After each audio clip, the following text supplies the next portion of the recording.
Hello, everybody. Let me know if you can hear me. Give me a thumbs up and let's begin. What do you say?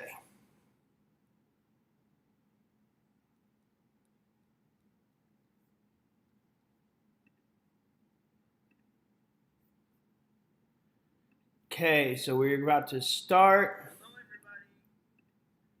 Let me know if you can hear me. Give me a thumbs up and let's begin. What do you say?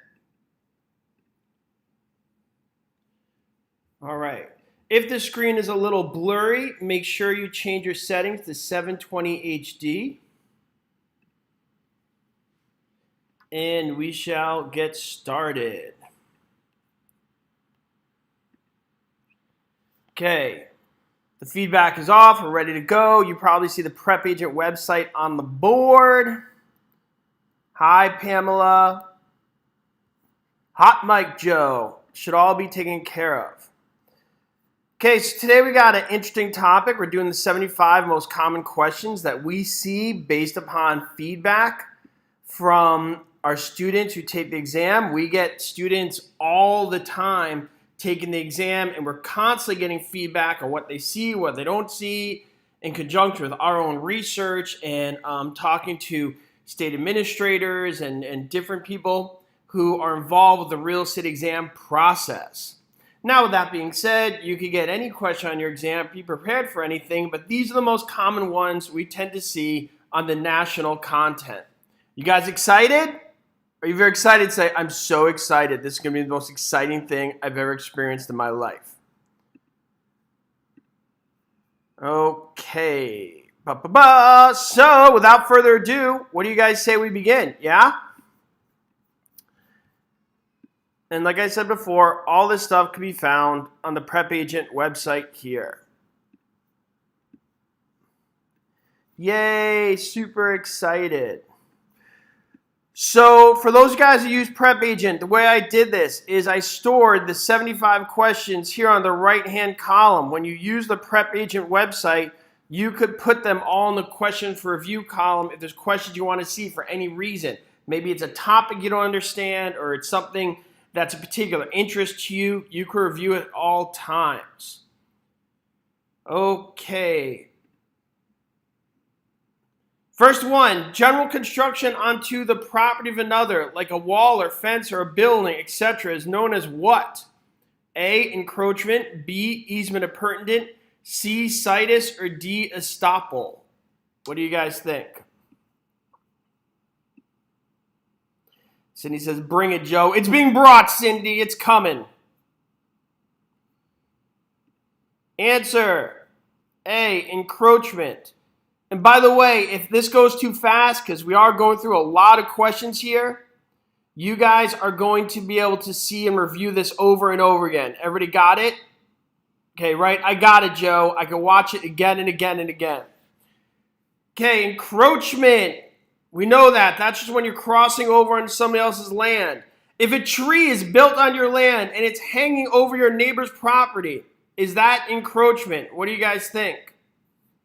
Is that encroachment? If a tree is built on your land and hanging over your neighbor's property, would that be considered encroachment?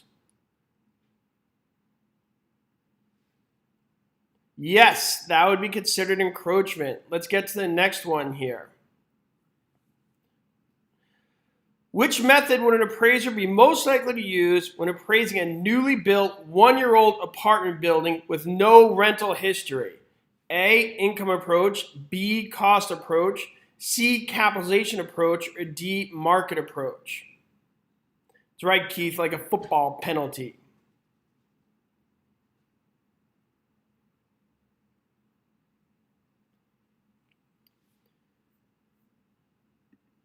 And the answer is, okay, a lot of you wrote B, some of you wrote C.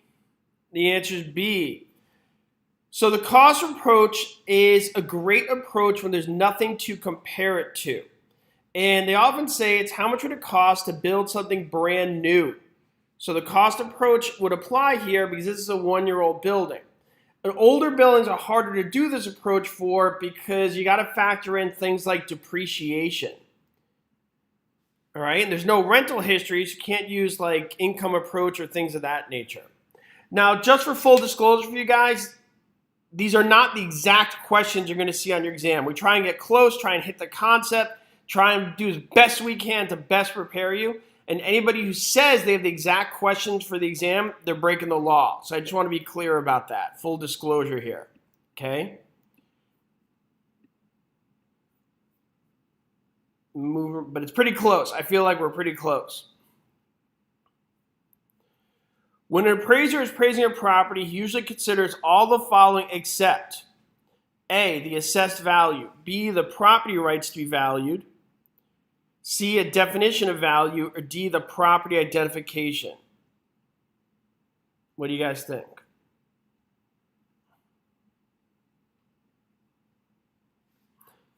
And it says the way to print them out. Sure, on the PrepAgent website, you see in the top right, you could print any exam you do. Okay, you could print everything.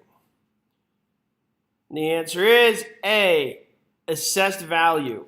Assessed values for tax purposes, just so we're all clear, assessed values for tax purposes. That's why the appraiser can't look at their records. It's like cheating off your friend's exam.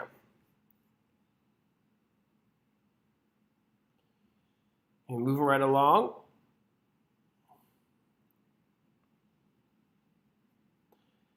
Which of the following loans would be most likely to qualify for FHA insurance? A, a loan to purchase a farm. B, a loan to buy a small business. C, a loan to purchase 1 to 4 units of residential rental property. Or D, a loan to buy a farm equipment.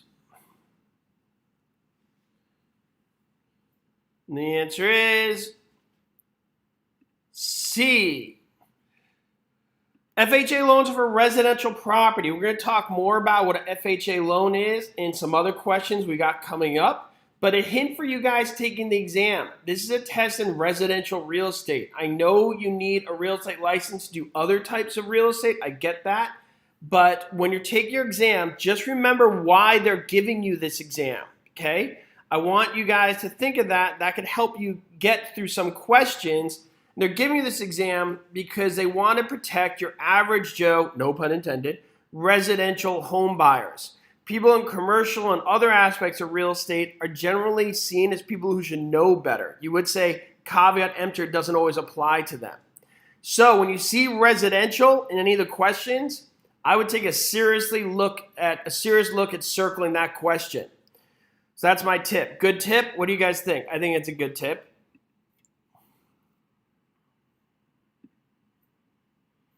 Oh, gross. Reading. I hate reading, right? Okay, if private property has been damaged, such as through excessive airport noise, or taken by the government without formal eminent domain proceedings, what would a property owner initiate to recover just compensation for losing or damaging the property?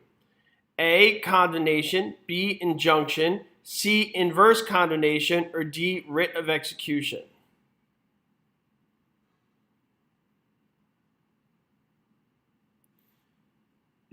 And the answer is C, inverse condemnation.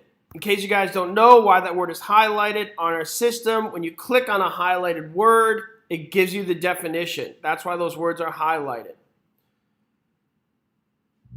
Somebody said some of these questions are worded difficultly. We get a lot of feedback saying, Joe, your question isn't clear in the wording.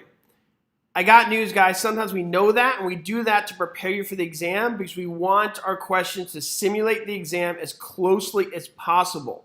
So yeah, sometimes the wording's a little funky, all right, but that is not by accident because we want to prepare for the exam. We're not trying to always make it super clear because the questions on your exam are not always super clear. We want you guys to pass. Real quick, everybody write the 4 government powers. What are the 4 government powers? What are the 4 government powers?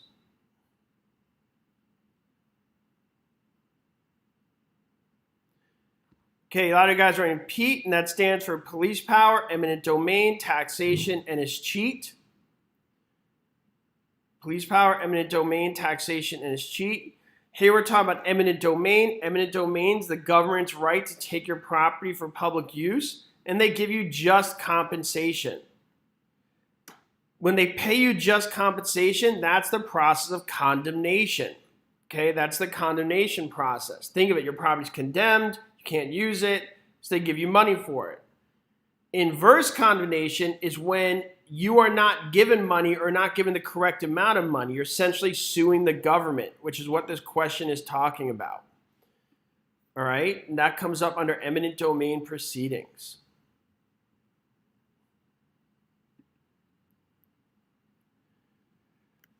The government's right to make laws and regulations for the general welfare of the public is known as A, police power, B, eminent domain, C, the bundle of rights, or D, as cheat. What do you guys think? Thank you. Somebody put $10. I'm not sure what that means, but thank you. And the answer is A, police power.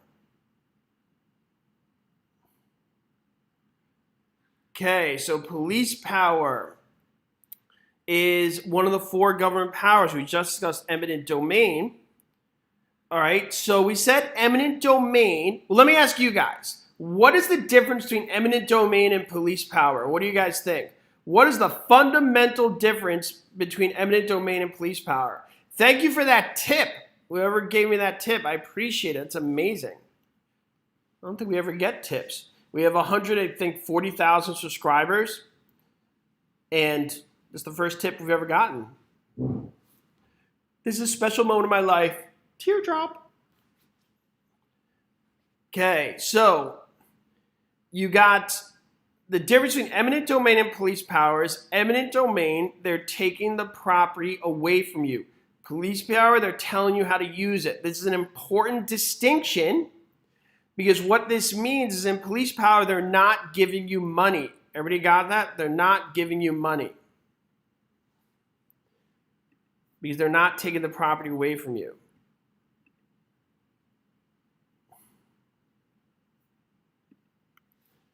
So some of these questions seem a little easy to you. Some of them seem hard to you. Either way, I'll try and give a little explanation. So if it's too easy, I'll explain the concept. If it's too hard, I'll explain the concept. So either way, it helps you out.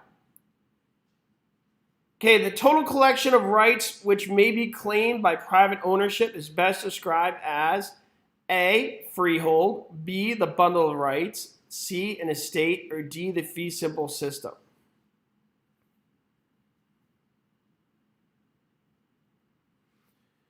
The answer is B, the bundle of rights. If you guys don't know what the bundle of rights are, think of it like a hockey team.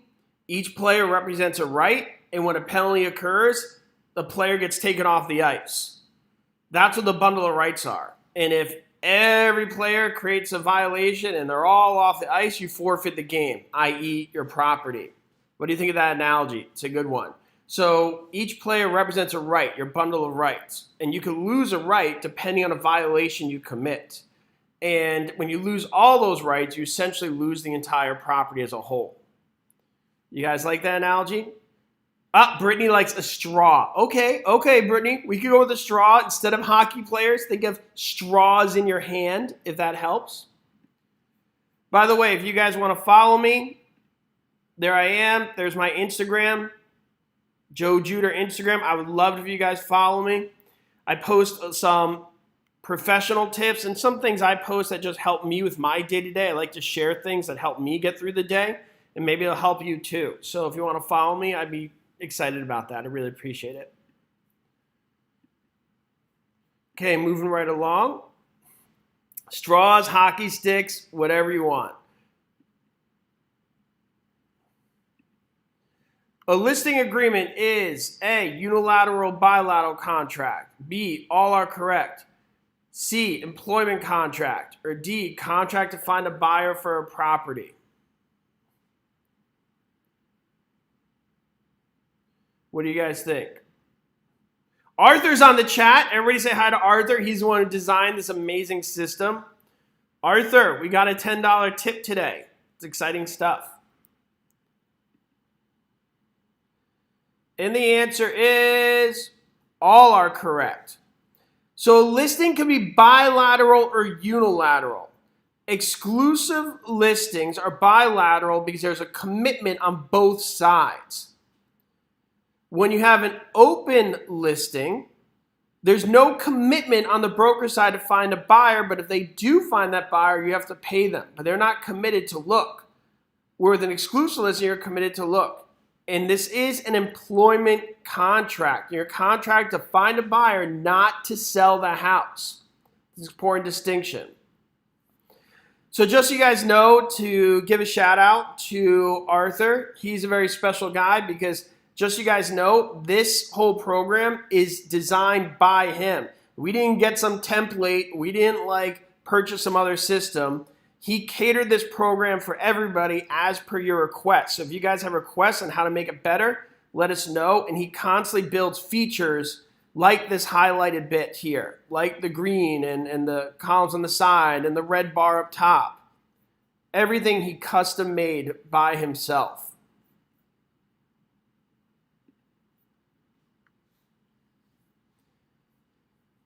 Okay, moving right along. Which of the following would be the best and most complete definition of the term encumbrance?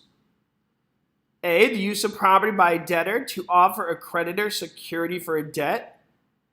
B, the degree, quantity, nature, and extent interest which a person has in real property. C, anything which affects or limits the fee simple title to property. Or D, any action taken relative property other than acquiring or transferring title. What do you guys think? Anything with effects or limits property. Good. Give me an example of an encumbrance. I want everybody in the chat to write an example of an encumbrance. I want everybody in the chat to write an example of an encumbrance. And if your screen is blurry, change the settings to 720 HD.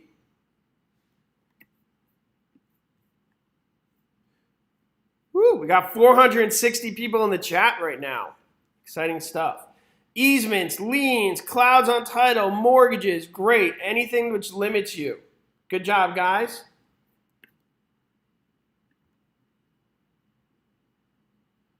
Ugh, more reading. Mary owns a parcel of land and is trying to show the exceptional circumstances exist which justify using the land in a way which is prohibited by current zoning laws. Her intended use would not be detrimental to the public. She would probably petition the Planning Commission for a rezoning agreement, B, building permit, C, redevelopment permit, or D, variance.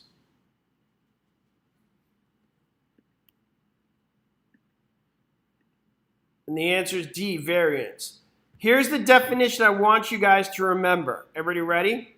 A variance is an exception to the rule that will not affect the rest of the community. Everybody got it? It's an exception to the rule that will not affect the rest of the community. The key point is it can't affect anybody else, and you need special circumstances to petition for it. All right, good job, everybody.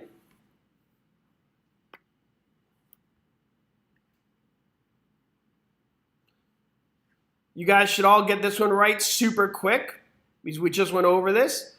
Land that is subject to an easement is said to be A, encroached, B, appurtenant, C, restricted, or D, encumbered. What do you guys think? Everybody should get this right super quick. D, encumbered. We just went over that. If you guys got that wrong, I'd cry. Don't make me cry. Don't make me sad. Don't make me blue. You know that, darling. So in love with you. Okay, moving right along. Blockbusting is best described as an attempt, A, to panic a neighborhood into thinking property values will decline due to unwanted persons moving in. B, by insurance companies to refuse to issue homeowners policies to certain residents of the city. C, to form guerrilla bands to use violent actions to integrate neighborhoods. Or D, by banks to refuse loans to homeowners in certain segments of the city? And the answer is A. Blockbusting, panic peddling, panic selling are essentially the same thing. They all say you better sell your house because those people are moving into town and you don't want to live by those people, do you? That is discriminatory. It is a violation of the Fair Housing Act of 1968. And it's an easy one to get right on your exam. So make sure you know that. It's a big no-no. Redlining has to do with finances. Somebody wrote that. That's specific to financing. And steering has to do with working with buyers. Yeah, so D would be redlining. Good point, whoever wrote that.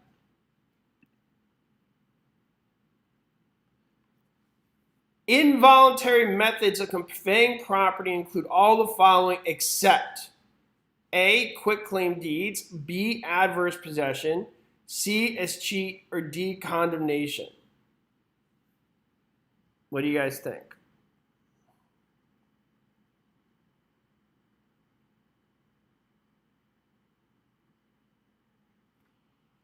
What do you guys think for the answer here?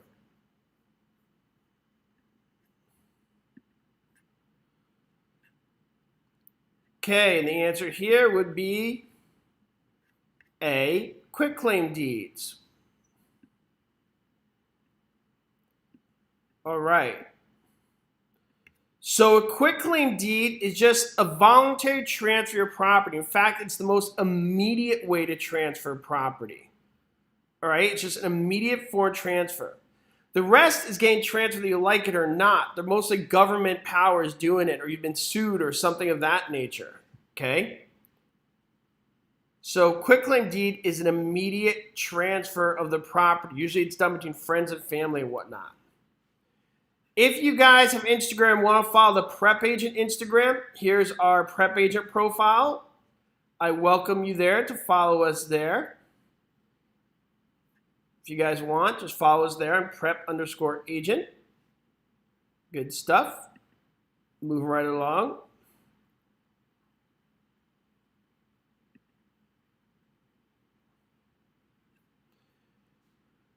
RESPA would apply to which of the following?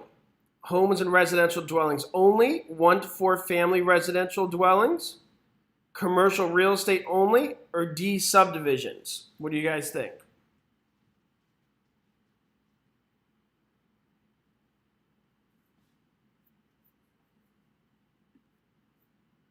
And the answer here is B. Residential real estate is defined as 1 to 4 units. Just so we're clear, it's defined as 1 to 4 units. And we spoke about focusing on residential stuff before.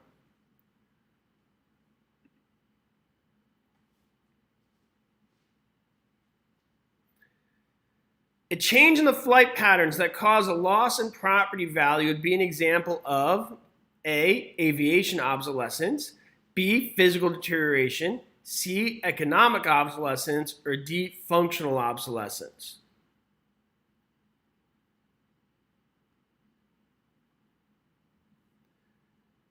And the answer is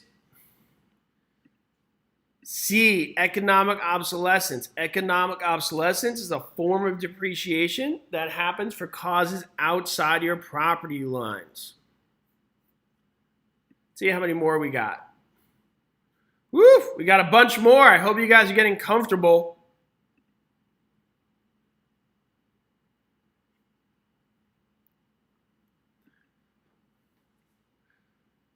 A bill of sale is used to transfer the ownership of what?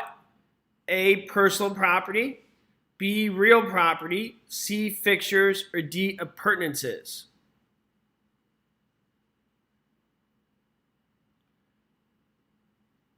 What do you guys think?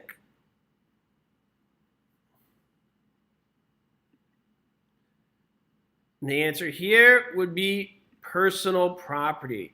The rest of these are real. One of them actually says real property. The other are types of real property. Fixtures are included with your purchase contract when you buy the house, and so is anything that's appurtenant. When you have something that is personal property and part of the sale, you got to attach a bill of sale to it because it's not real property. It's not incorporated into the purchase agreement.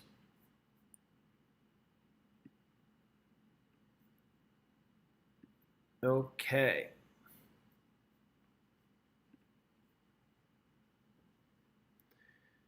When a dam broke, the flow of water cut away a strip of land from the riverbank. This would be known as A, reversion, B, avulsion, C, accretion, and D, alluvium.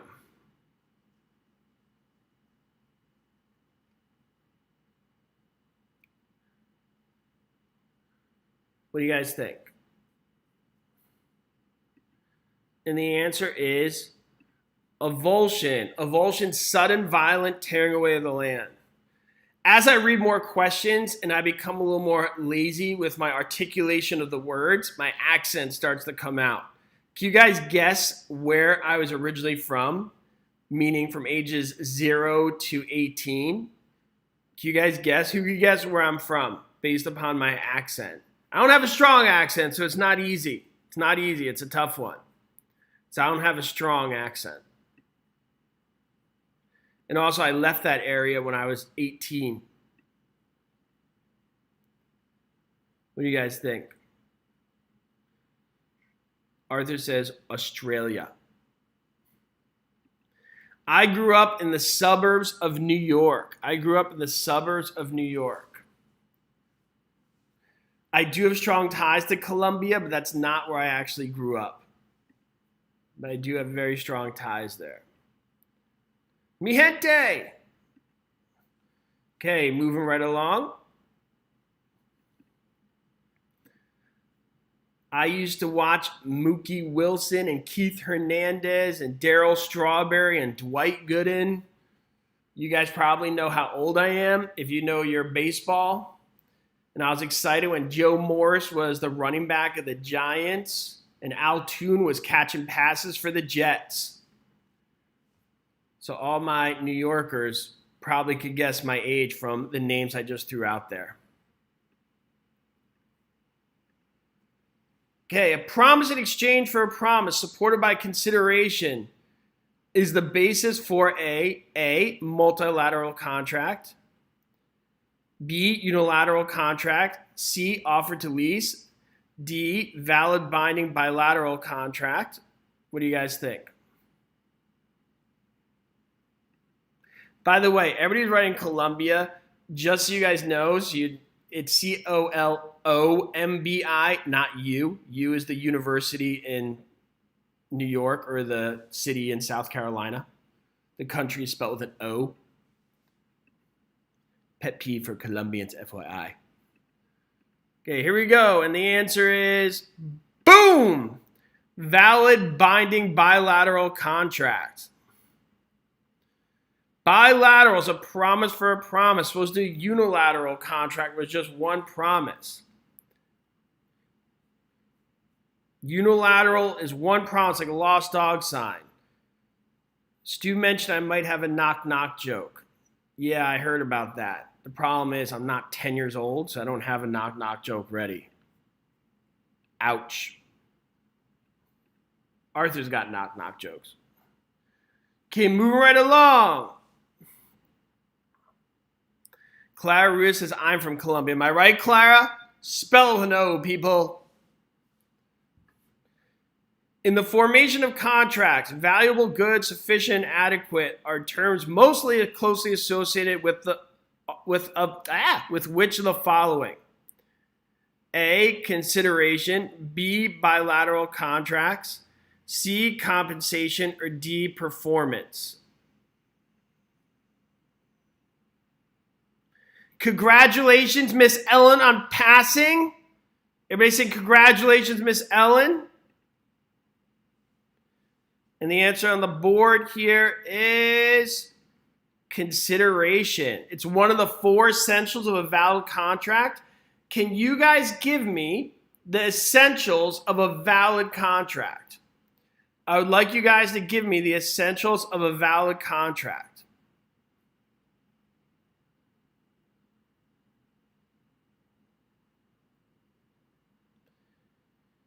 Can you guys give me the essentials of a valid contract?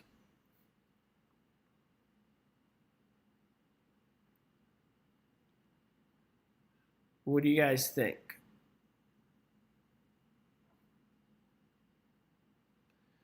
What are the 4 essentials of a valid contract? Lawful object, good job, Josh. Consideration, as says on the board.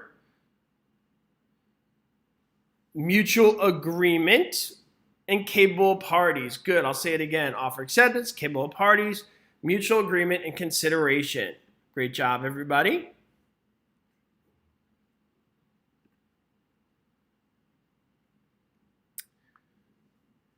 And by the way, if you guys want to learn how to grow your business, and you could do this before you pass, you could start learning now. Go to our Agent School YouTube channel. Arthur and I started this a little while ago. We're putting up some great content there. Make sure you subscribe to this. Here, I'll put it in the show notes. Or the chat, I should say. Follow us there, and we're going to talk about industry things. Stu's going to do Friday webinar on updates in the industry, what's happening. Because, guys, honestly, we don't want to just get you past the exam. We want to see you succeed in real estate well beyond. The goal is not to pass the exam, and all that's free. It's all free on Agent School right now. So, because we want to see you guys do well. It just didn't sit well with Arthur and I that people were passing, and then a year later they weren't in the business. Arthur and I had to have a real heart-to-heart about it, and we were like, this isn't what we're in this for. We're not in it for people just to pass the exam. We want people to have a successful career. So subscribe to that. It doesn't cost anything. It's part of our mission to help people get their career going. So after you pass, you'll know what to do. Okay, moving on to the question on the board. A listing broker had a signed sales contract on a house. The broker then noticed a crumbling wall in the basement. The broker should inform A, both the buyer and the seller, B, the seller only, C, the buyer, seller, and the mortgage company, and D, the buyer only.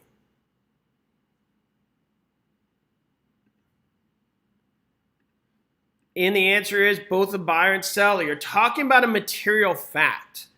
We're talking about crumbling wall in the basement. So when you got a material fact, you got to disclose to everybody, the buyer, seller, the postman, the dog walking across the street. You can't keep those things a secret. So let me show us one more time. There it is. You guys are going to have to pay for a lot of stuff. So take advantage of free stuff. We're not charging anything. You're with us. You trusted us. So we're trying to come through for you guys. So this is all free. If you don't like it, it costs you nothing. Just trying to follow through with our commitment to make sure you guys have a new career. Okay, moving right along here.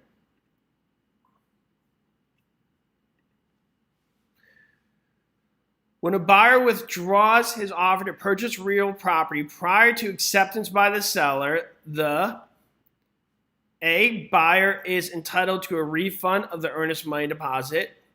B, seller may sue the buyer for specific performance and will probably win the suit. C, seller is entitled to 1/2 the earnest money deposit. Or D, broker may sue the buyer for a specific performance.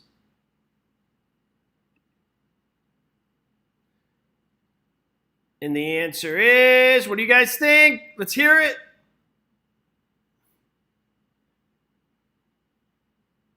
What do you guys think? Boom! Buyer's entitled to get his deposit back. The key thing is there is no acceptance. I can make you an offer, but if you haven't formally accepted it, nothing happened. Give me my money back. Nothing happened. There's actually a 3-step process for offer and acceptance. There's offer, acceptance, and communicate back acceptance to the buyer. All right, think of it this way. If I offer you money, you accept it, and I'm sitting there waiting to hear from you, and you never tell me you accepted it, I have the right to go make an offer at another house. How am I supposed to know you accepted it? Everybody got that? So it's actually a 3-step process. Offer, acceptance, communicate back acceptance. Does that make sense, everybody? So just remember, it's a 3-step process, and when you think about it logically, it makes sense.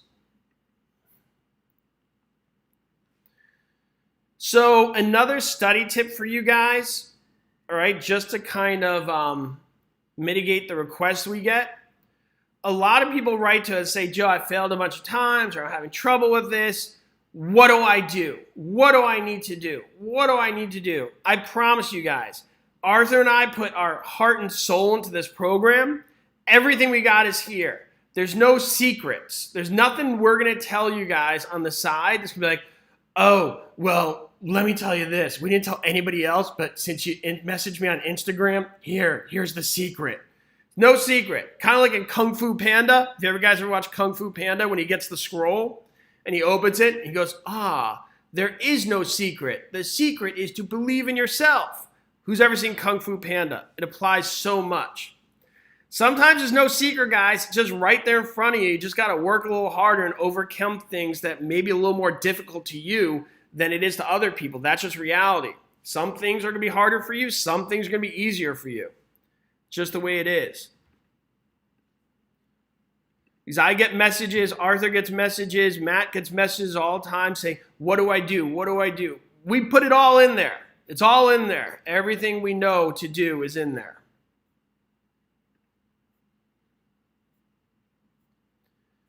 No secret sauce. That's right.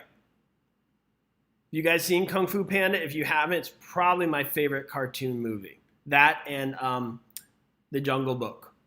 The bare necessities. Mother Nature's recipe. Okay, here we go. Next question. The effectiveness of the market data approach is limited most by which of the following factors? A, the differences in the comparable property. B, economic conditions that rapidly change. C, the financing terms of comparable property. Or D, types of properties that are regularly sold. Brenda wrote in capitals. Next question. All right, Brenda, don't need to yell at me. You guys ever feel that when people like write you in capitals, you're just like, whoo, stop yelling at me. Capital letters always mean somebody screaming at you. And the answer here is, boom, economic conditions that rapidly change. So the market data approach takes in comps, usually within the last 6 months, all right? And if something's happened in the last 6 months, like, I don't know, if a global pandemic strikes your town, that could drastically affect all the comps, okay? And therefore, the market data approach doesn't work anymore.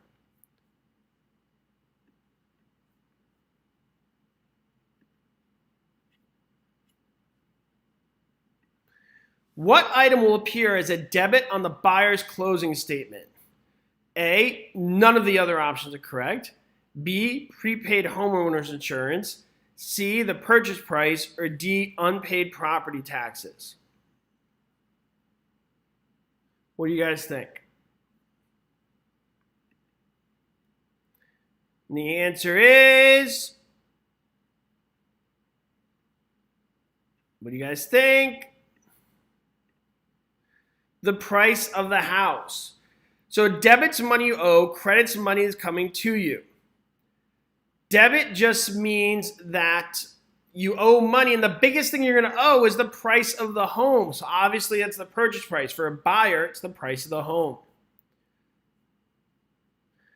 I feel like we're doing good. What do you guys think? Good energy? We got a real positive group here.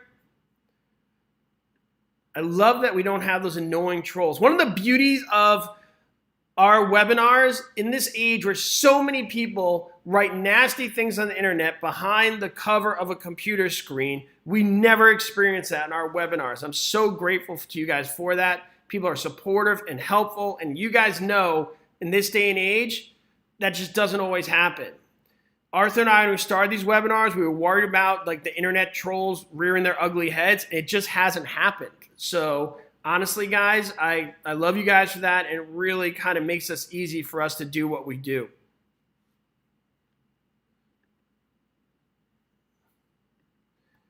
Okay, an appraiser examines a building that is 25 years old. Because of superior upkeep, it has the condition of an 11-year-old building.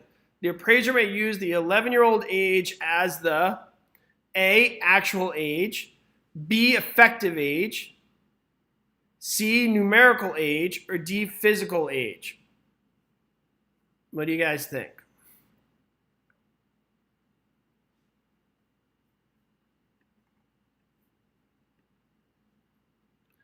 And the answer is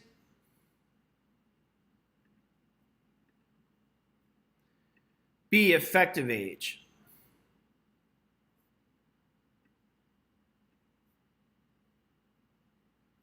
One of these days, I'll tell you guys a story of how Arthur and I started this together.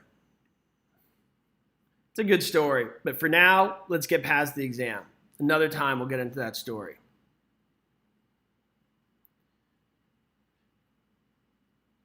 Moving right along.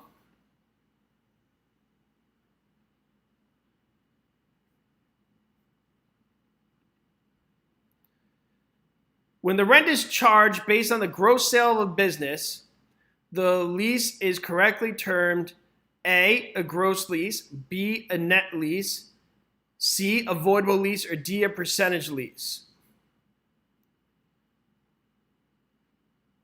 Arthur says, Joe, save me from bankruptcy. Arthur, we'll make a video about that later. Arthur and I are very close. We've known each other for many, many, many, many, many years. Okay, so the answer here is D, percentage lease.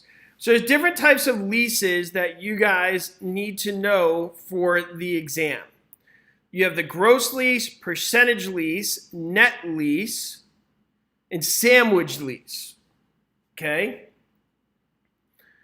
So a percentage lease is based upon the gross receipts, right? It means for a business, you pay a percentage of the money coming in. A net lease is when you pay for things like taxes, insurance, and maintenance, like the tenant. A gross lease is what you typically have on residential property because you're paying a set amount, all right? And a sandwich lease is also known as a subletting. So if you guys think, oh, I've never heard of a sandwich lease, don't worry about it. It's just another word for subletting, where the lessor is also the lessee.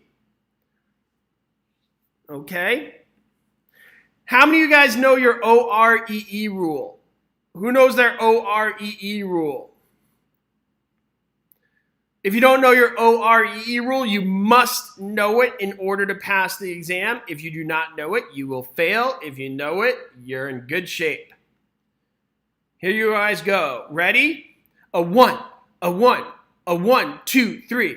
Lessor, vendor, optionor, grantor, the giver, the proprietor for your pleasure. Lessee, vendee, optionee, grantee, give me property, makes me happy. EE receives, OR gives. Is there an exception to that rule? Do you guys think there's an exception to that rule? Is there an exception to the glorious OREE rule? What do you guys think? No! There's no exceptions to that rule. It's a suffix. There's no exceptions. And if you have a teacher who tells you an exception to that rule, tell them they stink and they need to attend webinars with Cynthia, Stu, and I, like real quick. Okay? The mortgage is not an exception because the mortgagor needs to give the promissory note, which is collateral, to the mortgagee, which is the lender. The lender's not lending any money if they don't receive that first. People think money, but the money's not the first thing that happens in that transaction. Before you do that, you got to give a pledge. That's why the mortgagor is the OR. Everybody got that? Yes, and mortgage has some roots, meaning death pledge. I don't know how that all came about, but that's what it is. Okay, moving right along. Which of the following types of legal descriptions identifies a property by outlining its boundaries in terms of a series of directions and distances from a specific point of beginning? A, geodetic, B, lot and block, C, meets and bounds, or D, rectangular?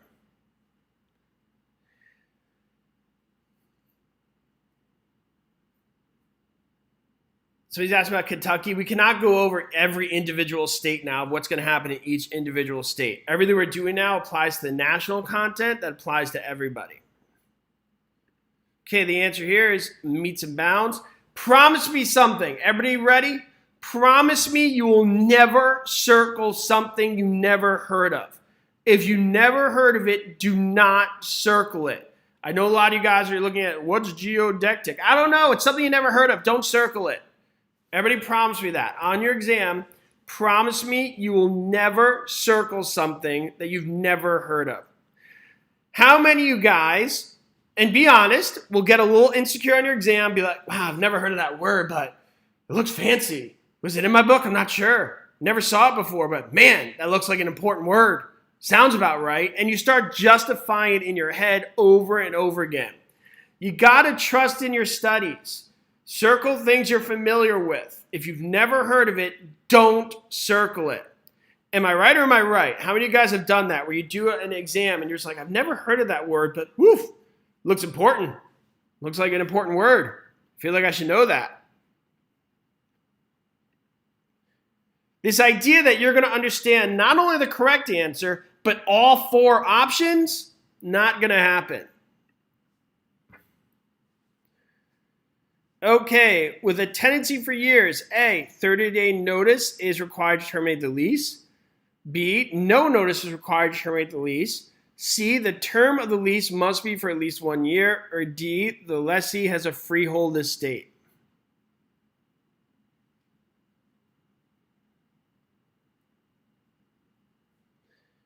And the answer is B. This is also known as an estate for years when there's a defined period of time, like in a summer rental. So the moment you move in, they know when you're leaving. Therefore, you don't need to give notice to terminate because they know the moment you moved in.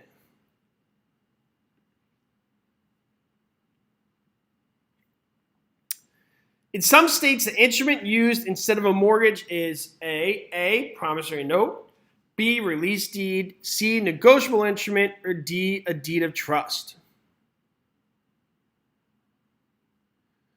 What do you guys think?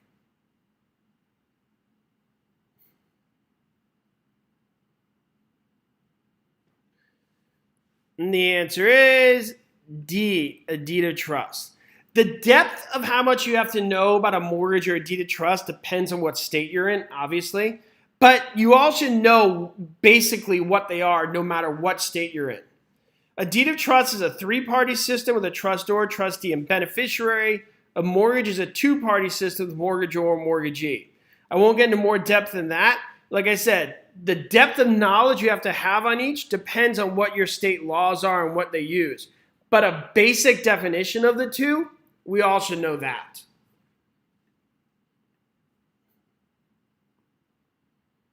There's no math in California.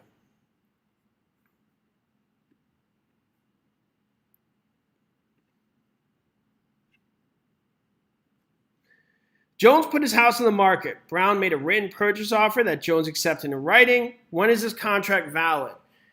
A, when Brown is notified of the acceptance. B, when the broker gets his fee. C, as soon as the signatures are notarized. D, immediately. What do you guys think?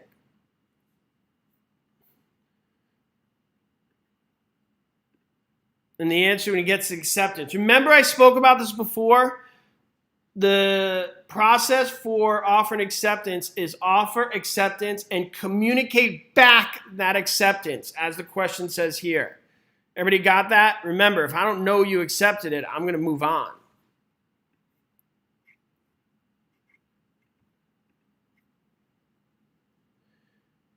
The primary purpose of a deed is to A, give constructive notice. B, prevent adverse possession. C, prove ownership. Or D, transfer title rights. What do you guys think?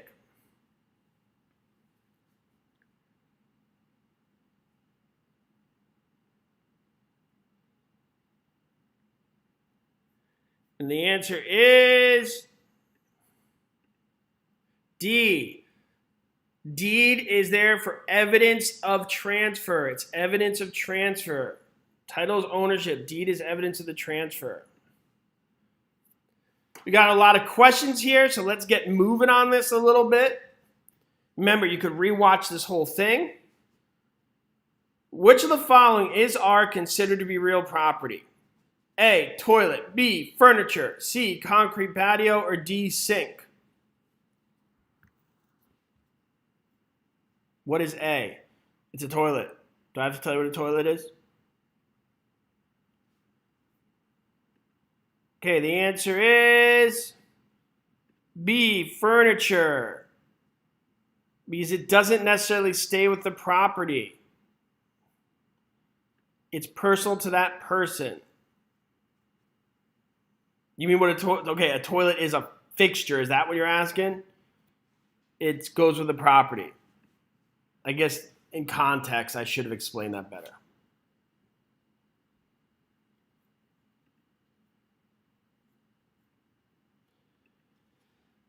A new counteroffer. A, none of the other options are correct. B, the terms of the offer can never be changed.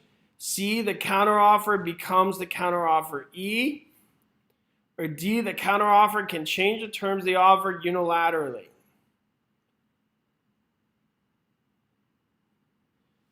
And the answer is C. A counteroffer is a brand new offer. So essentially the offer or becomes the offer E. The offer or becomes the offer E. Here's 500 grand for your house. No, here's my house for your 550 grand.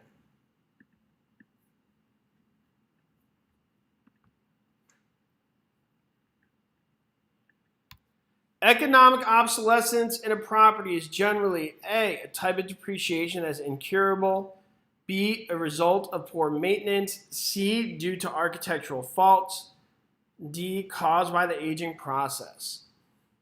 Somebody asked what adverse possession is. I can't get into that now. It's a long thing. I will do an Instagram story on that, so watch for that. I will have it done by end of the day today, okay? A story on my Instagram about what is adverse possession. So check that out. I promise, whoever asked that, I'll answer it there. I promise.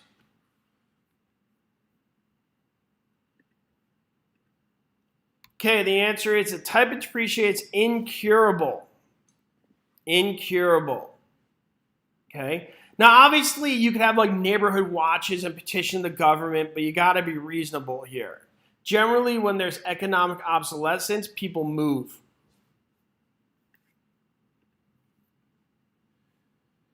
Which of the following is an encumbrance? A, liens. B, easements. C, all of their options are correct. Or D, mortgages.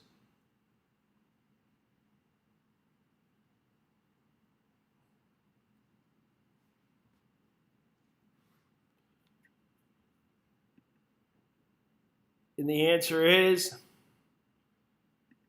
C, all of their options are correct.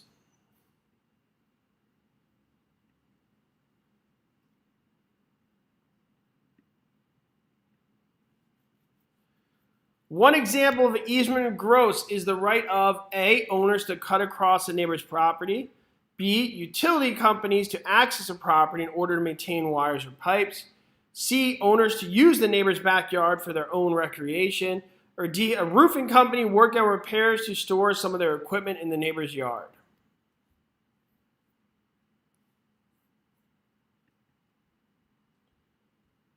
And the answer is B, easement and gross is when you cross your property, but you're not trying to get to another property. The common example is a crossing property to fix telephone pole lines. Why every single textbook uses the example of telephone pole lines, I don't know why. Maybe you guys know.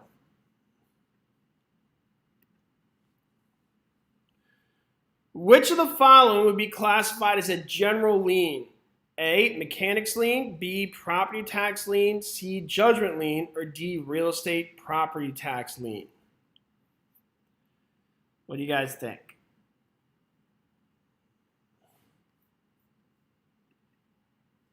And the answer is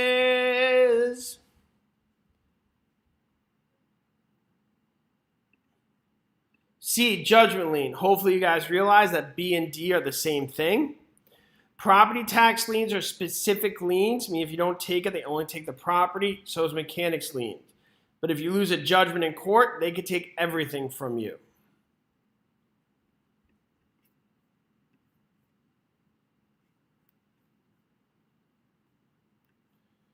Okay, moving right along.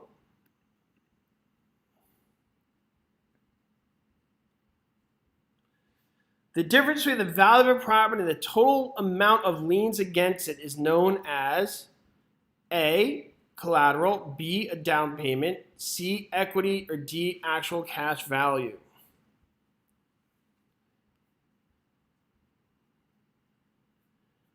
And the answer is C, equity.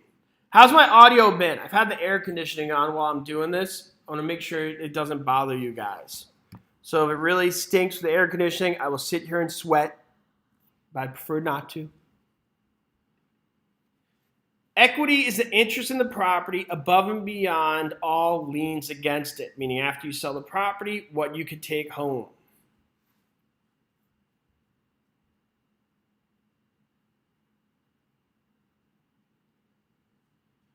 Okay. Which type of lease requires the lessee to pay a flat rent? A, a sandwich lease, B, a percentage lease, C, a gross lease, and D, a net lease.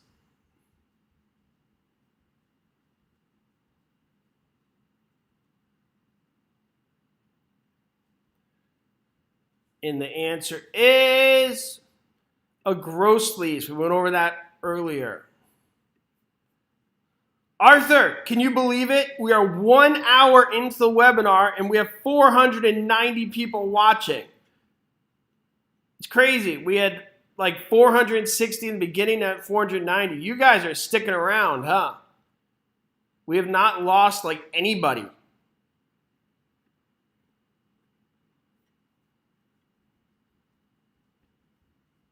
You guys must have told your family, like, lock in the door, don't bother me. The bald guy with the hat's talking and speaking some knowledge about my exam. So everybody back off.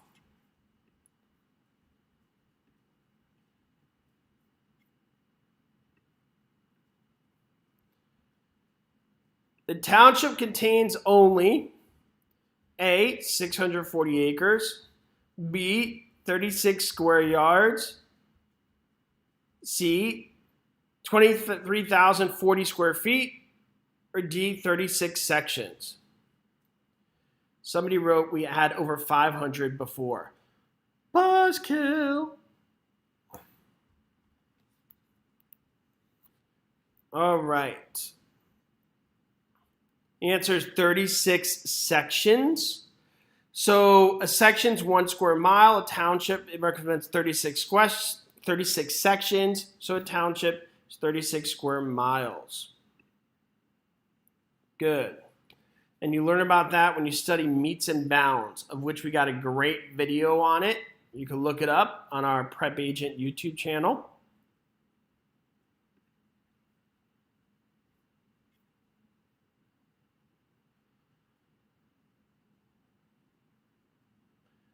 Which of the following would usually occur in a sale-leaseback transaction? A, the seller gets a return on the purchase in the form of rental properties. B, the rent that the seller pays is not income tax deductible. C, the property is sold on the condition that the new owner lease it back to the seller at the same time title passes. Or D, the buyer keeps capital in inventories rather than in realty. Arthur posted our Meets and Bounds video. Check it out. And Arthur, if there's anything you want to mention, like our question of the day that you email out or anything else you want to mention, just let me know. I'm happy to mention that. So, I'm doing this webinar. I may forget some stuff. So if there's any stuff you want me to bring up, just say in the chat, and I'll repeat it on the mic. All right. And the answer is C. The property is sold on the condition that the new owner lease it back to the seller at the time title passes. Good.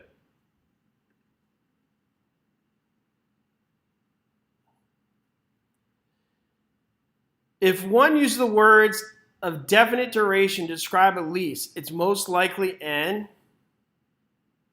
A, periodic tenancy, B, estate at sufferance, C, life estate, or D, estate for years.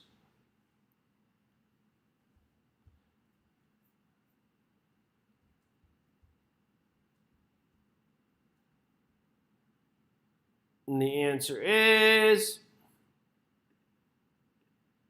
estate for years. Remember we spoke about that? It's a fixed period of time.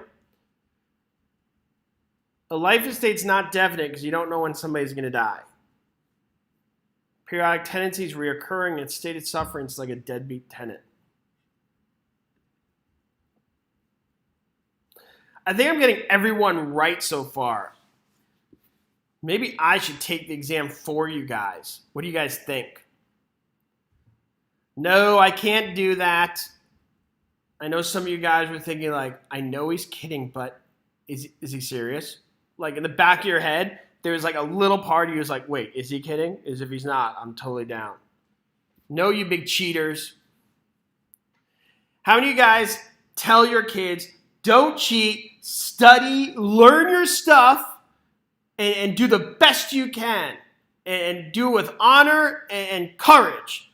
And then if I told you, hey, I got this answers to your exam, here it is, you'd be like, cool, give it to me. But what'd you tell your kid? Whatever, screw that, give me the answers, right? How many of you guys is that totally you? Like, absolutely, just take the test from me, rock and roll. It's different, I'm the parent. Okay, here we go. The type of real estate ownership that is most all-inclusive is A, life estate, B, fee simple absolute estate, C, qualified fee estate, or D, reversionary interest.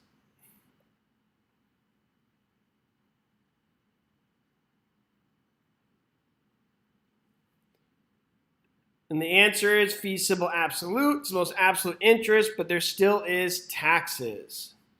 So there's still some encumbrances there.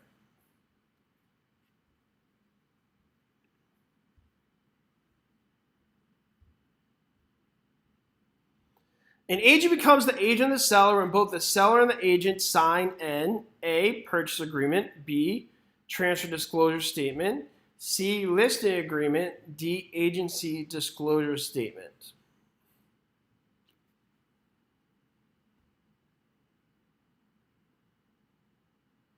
Somebody said, Joe, do you have dogs? Yeah, I got two, Flaca and Gordo.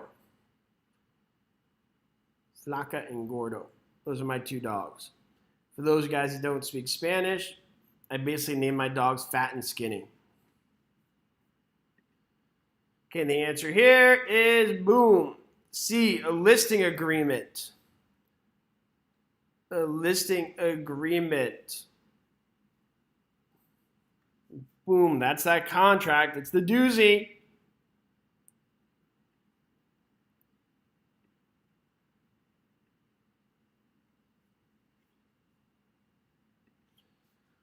Which of the following would be classified as a general lien? A, mechanics liens, B, property tax lien, C, real estate property tax lien, or D, judgment lien?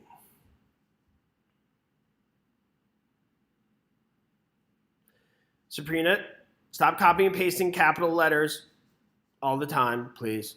Just write to me on Instagram. I'll try and do a video on it. We got a lot of questions to go through. Okay, the answer is D, judgment lien. I think we did one very similar to this.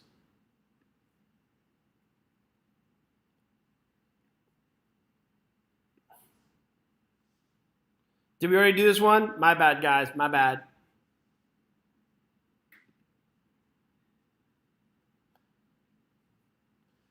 The difference between a freehold and leasehold estate is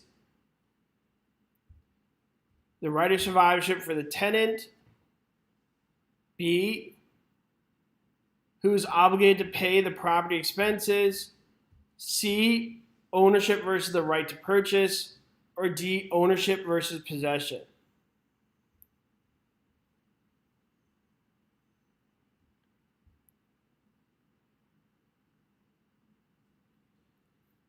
And the answer is ownership versus possession. Freehold, that's like fee simple absolute, life estate, fee simple determinal. Less than freehold, those are types of leases like estate for years, periodic tenancy, estate at sufferance, estate at will. Less than freeholds are basically types of leases. The term depreciation refers to the A, costs incurred to renovate or modernize a building, B, value of real estate after expiration of its useful life, C, loss of value in real estate from any cause, or D, capitalized value of lost rental income. And the answer is C, loss in value from any cause.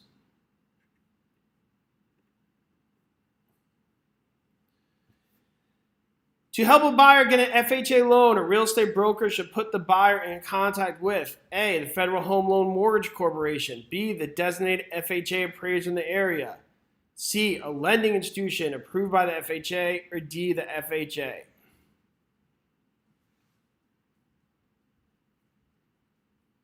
And the answer is C, a lending institution approved by the FHA. Let's follow up on that question with another one that's related. A purchaser is qualified to obtain an FHA loan for his new home. Which of the following would he apply to? A, an FHA lender, B, Freddie Mac, or C, Fannie Mae, or D, the FHA?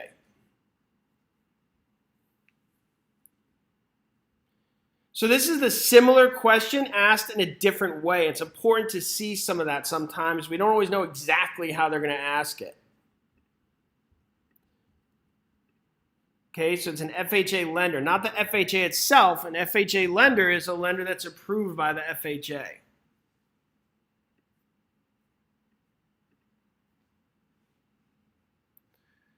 A portion of Joe's building was inadvertently built on Ginny's land. This is called an A, easement, B, encroachment, C, avulsion, or D, accretion.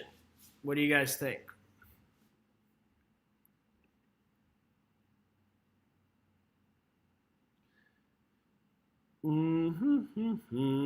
It's encroachment. Good.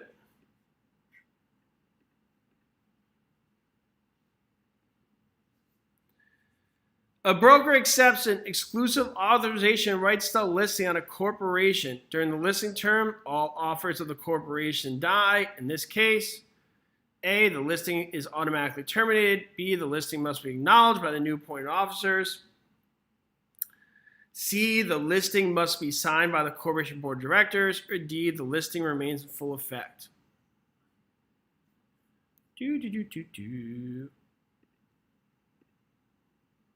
Ah! I clicked the wrong button. I meant D. Man! Sorry, guys.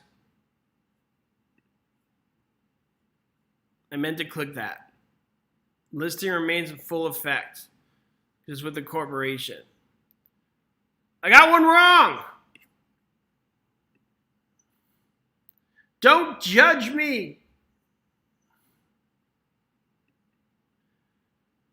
I always get judged for my beauty. Don't judge me for this too. That's right, because it's a corporation.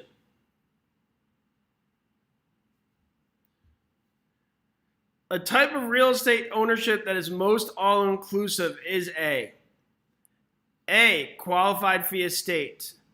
B, fee simple absolute estate. C, reversionary interest. Or D, life estate.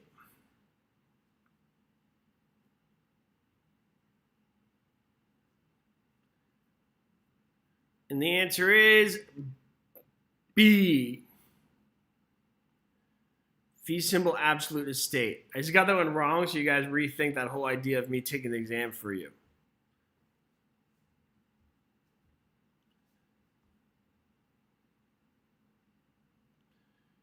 All right.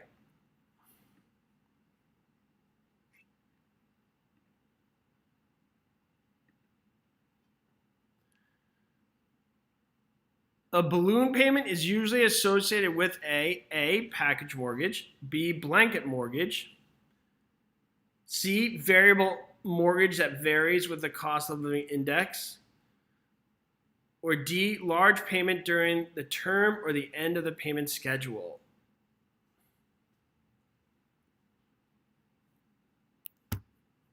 And the answer is D.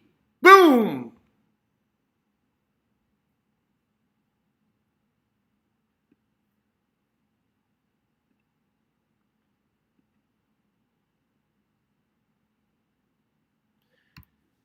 The Seddon family purchased the largest and most expensive home in a new subdivision. 5 years later, when they were ready to move, they discovered that the value of their home had gone up proportionally less than the other houses in the neighborhood. This phenomenon is an example of the principle of A, substitution, B, diminishing return, C, change, or D, regression.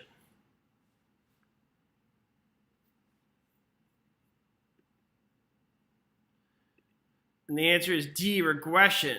That means nice homes value gets brought down because it's around lesser homes.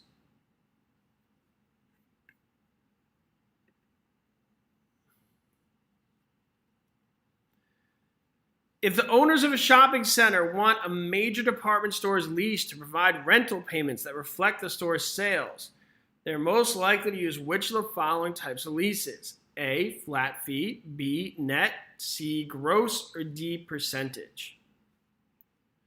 What do you guys think? That would be a percentage lease. Good.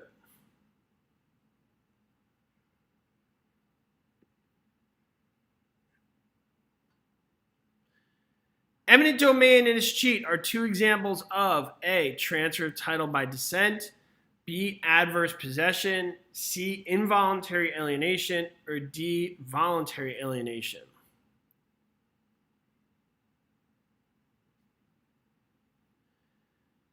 And the answer is C. These are both examples of the government taking your property from you, whether you like it or not.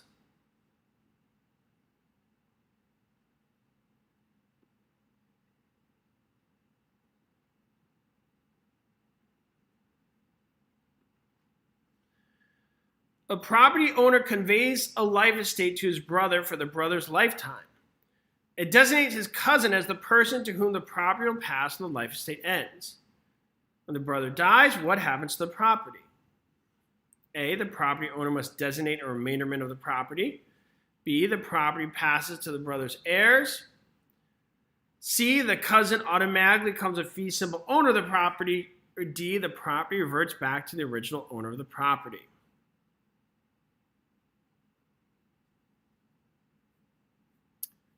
And the answer is C. Boom, boom, boom, boom. Sorry, clicked the wrong one. Okay, the cousin gets the property. It's designated his cousin as the person to whom the property will pass. Good.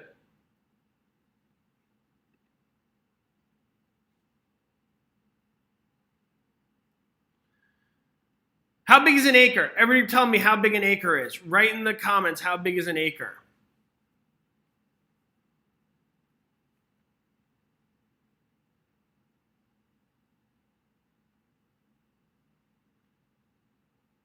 How big is an acre? 43,560 square feet. Good, just as it says right there. Boom. A landowner sells 1 acre of his 2-acre property to a friend. He reserves for himself an appurtenant easement over the friend's land for ingress and egress. The landowner's property is A, the dominant tenement, B, the servient tenement, C, is subject to an easement in gross, or D, cleared of the easement when the landowner sells the remaining acre to a third party. What do you guys think? What do you think?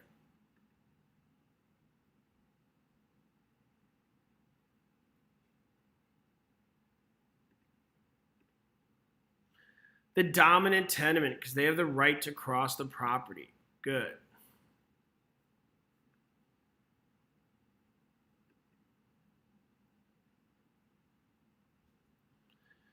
The amount of a loan expressed as percentage of value of the real estate offered as collateral is the A, amortization ratio, B, debt to equity ratio, C, capital use ratio, or D, loan to value ratio.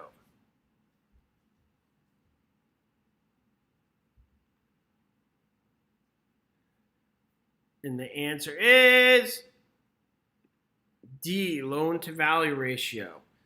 Guys, I encourage you to watch this again and again. We're going through a lot of stuff here. And I also encourage you not only to make comments on our YouTube video when you see this, but also look at those YouTube comments and help other people. Like comment on their comments. When you see a question, just participate. We could all help each other out. There's no way Arthur and I could address every single person, every comment on YouTube, Instagram, Facebook groups, our emails, everything. So that's why we really try hard to build a community where we help each other. Because all of us helping each other will go a lot further than just our team, no matter how big our team is, trying to do it all.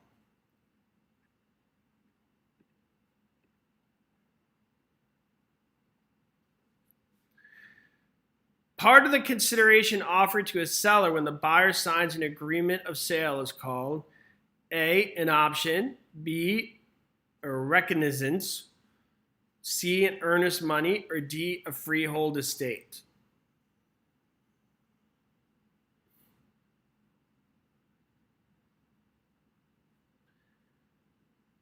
And the answer is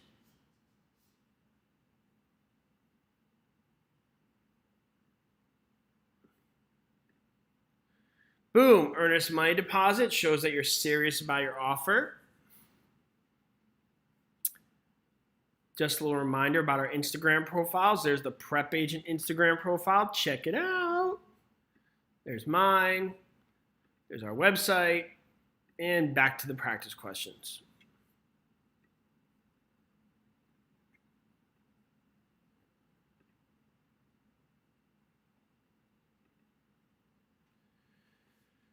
For the past 30 years, the Seddons continue to operate a neighborhood grocery store. Last week, the City Council passed a zoning ordinance that prohibits packaged food sales in the area where the Seddons grocery store is located.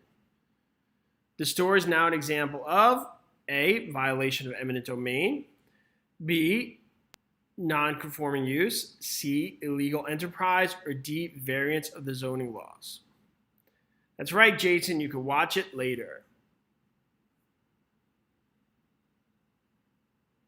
What do you guys think here?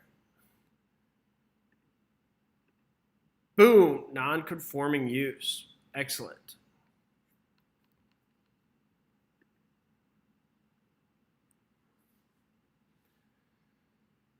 A real estate broker is responsible for a chain of events that result in the sale of his client's property. This broker is legally called the A, responsible party, B, compensable cause, C, initiating factor, or D, procuring cause.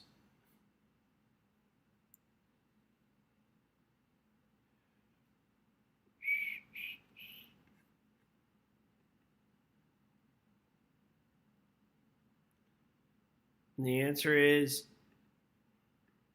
D, procuring cause.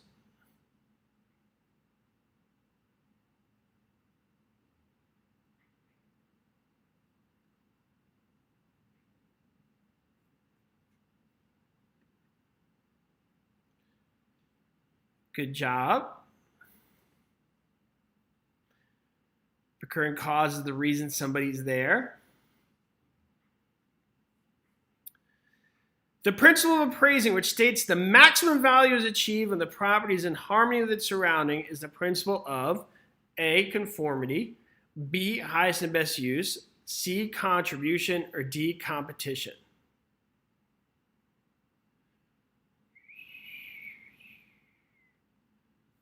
The answer is B, highest and best use. Conformity. I meant conformity. Oh, sorry, we're getting deeper in the webinar here. My bad, guys. Conformity is when all the properties look alike, so value goes up, like in South Beach, Miami. Woo! Sorry, we're getting deep into this. I'm going to take a 2-second break, get some water. Don't go anywhere. I think I need to kind of refresh. 1 second. Everybody sing like Mary Had a Little Lamb. I'll be right back.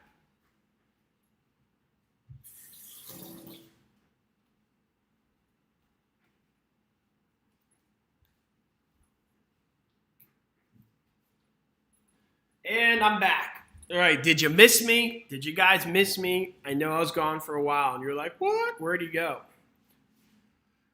All right, here we go. Back to the matter at hand.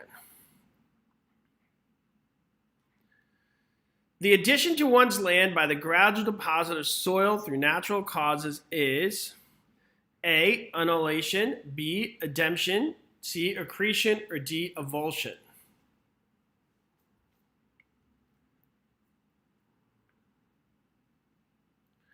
What do you guys think? And the answer is C, accretion. Good.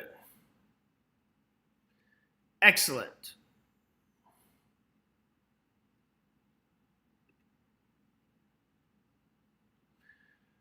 A home is the smallest in a neighborhood of large, expensive homes. The larger house have an effect on the value of the smaller home, called a principle of A, progression, B, regression, C, contribution, or D, substitution. What do you guys think? And the answer is, what do you guys think? The answer is progression. Good. Progression value goes up. Regression, it goes down. Contributions, like when you add a swimming pool or something to the house.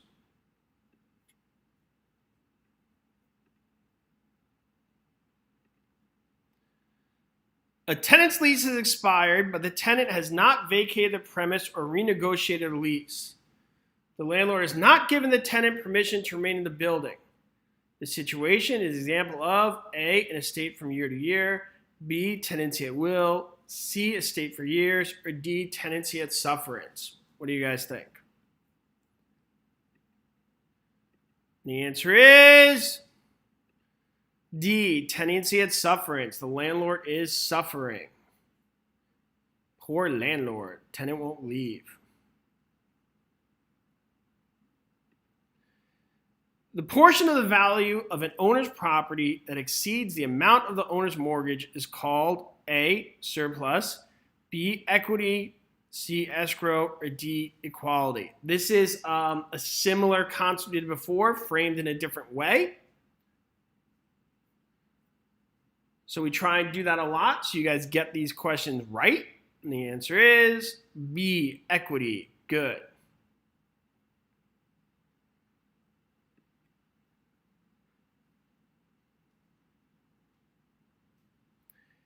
When a company furnishes materials for construction of a house and is subsequently not paid, it may file A, mechanics lien, B, deficiency judgment, C, estoppel certificate, or D, lease pendants. What do you guys think?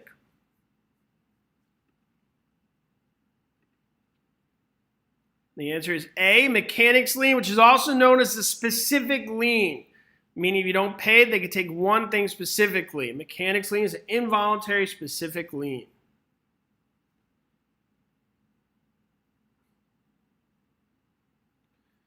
Somebody said, how many questions left? Just these. There's light at the end of the tunnel.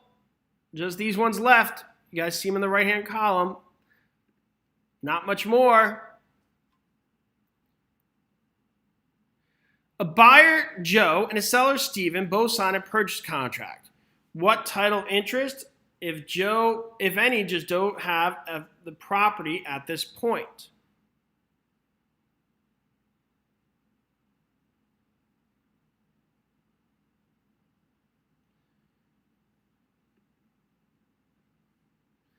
And the answer is B, equitable. Equitable is the right to possess with the right to get legal title at a later date.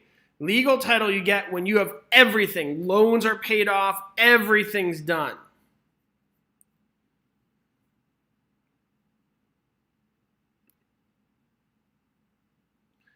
A court order to properly designate individuals to sell property in order to satisfy a judgment is called A, deficiency judgment, B, a writ of execution, C, a lease pendants, or D, an attachment.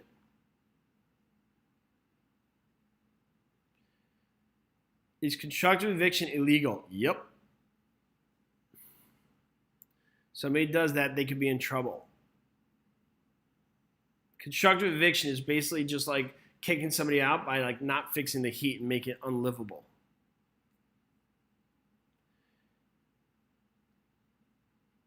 And this answer is boom, a writ of execution. That's a court order to sell something.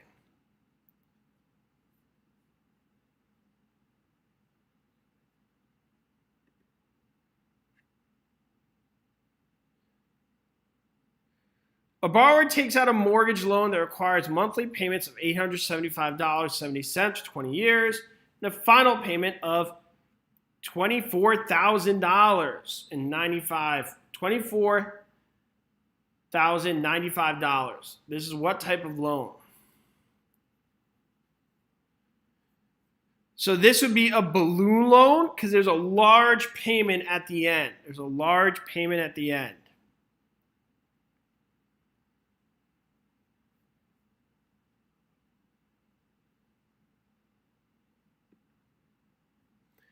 Real property can become personal property by the process called A, attachment, B, severance, C, hypothecation, or D, accretion.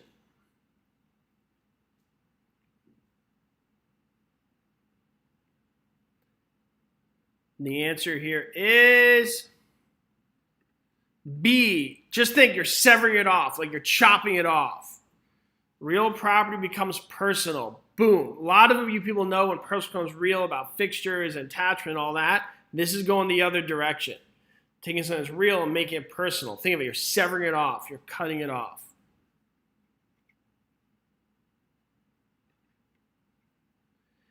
The removal of land when a stream suddenly changes its channel is A, avulsion, B, accretion, C, adverse possession, or D, breach.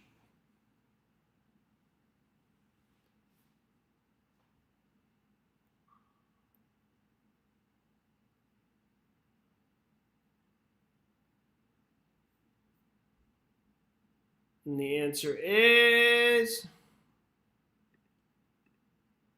avulsion. We went over that before. Avulsion is the sudden, violent tearing away of land. It's avulsion. It's avulsion, guys.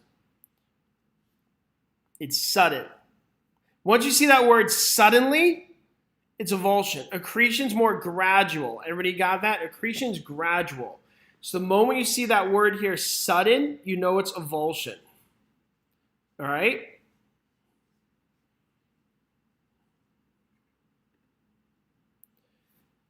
A person who has complete control over a partial real estate is said to own A, life estate, B, fee simple estate, C, leasehold estate, or D, defeasible estate.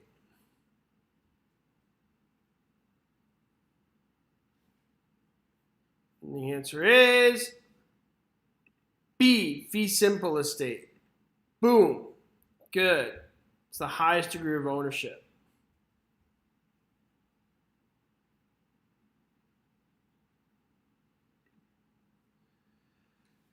Discrimination is prohibited in lending practices under which of these acts? A, Equal Credit Opportunity, B, Real Estate Settlement Procedures Act, C, Fannie Mae, or D, Truth in Lending Act.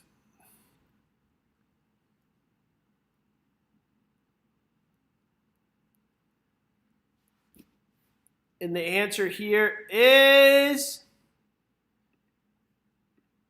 A, Equal Credit Opportunity Act. Good. RESPA doesn't deal with discrimination. RESPA deals with other things.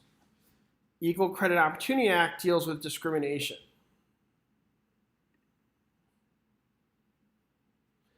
What activity requires a real estate license? A service that for a fee matches individuals who want to sell property. B, a homeowner selling their home. C, a resident manager who collects rent on behalf of the building owner. Or D, an executor selling a descendant's building.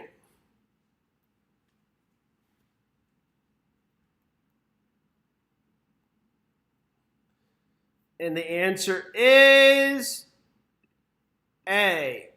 Boom! We have 2 more questions left. Before we do those 2 more, I'm going to get my gratuitous plug-in. Please, everybody, tell everybody about our PrepAgent website. We love it if you did.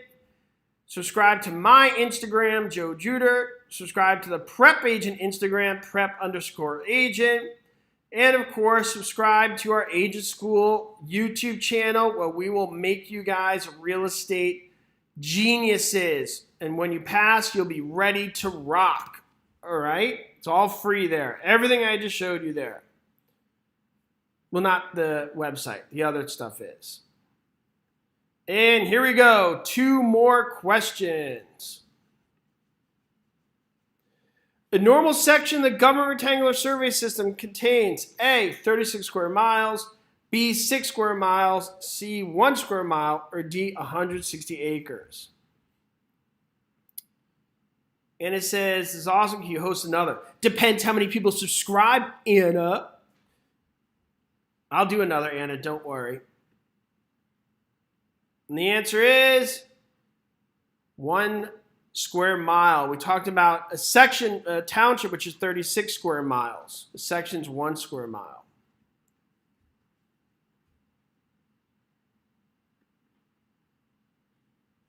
Last question. A possessory right or ownership interest in real estate is called an A, abstract of title, B, ad valorem, C, estate, or D, affidavit.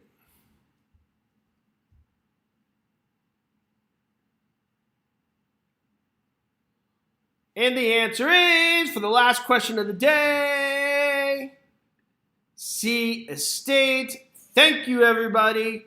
You've been amazing. I hope this helped you. This was a lot of information. Diana's getting tired, as am I. They're going to go take a nap.